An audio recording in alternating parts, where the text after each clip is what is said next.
Oh, I tell people all the time, it's the best decision I've ever made. Well, my role at the parish is as a sign language interpreter.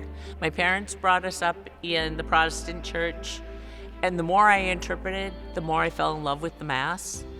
And as I fell more and more deeply in love with the Mass, the longing to partake in the Eucharist grew even stronger. And there would be Masses where the tears would just be rolling down my face as people were processing up to Eucharist, and all I could do was sit there, and I felt very helpless, and it's like, okay, God, what are we gonna do? RCIA is intentionally for those that are wanting to become Catholic or wanting to receive their sacraments. The role of the diocese is to take a look at forming the people that are working in parishes, that are working to form the people in parishes. From principals that are in the schools, the teachers that are in the schools, the DREs, the catechists, everybody under the sun, right?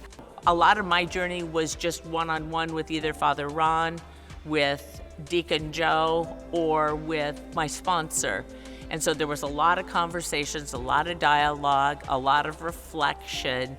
I just fell in love with the Mass every single time I interpret it.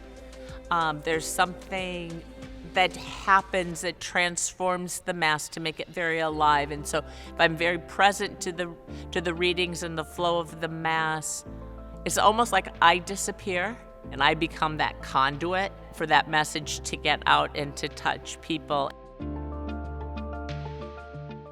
Part of formation is, what are my opportunities to share the love of Christ, to share the faith that I have in simple words, in simple actions, in simple deeds.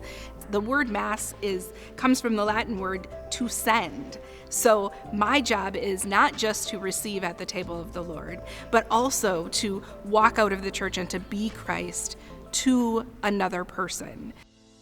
You know, when I'm working with children, it's also joyful. A lot of my kids are pre-Eucharist kids, and so right now their journey is to learn some of the foundations that will get them prepared to do the sacraments.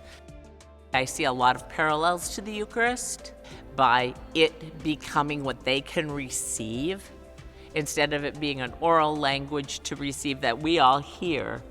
Now all of a sudden it's a visual language and they can see.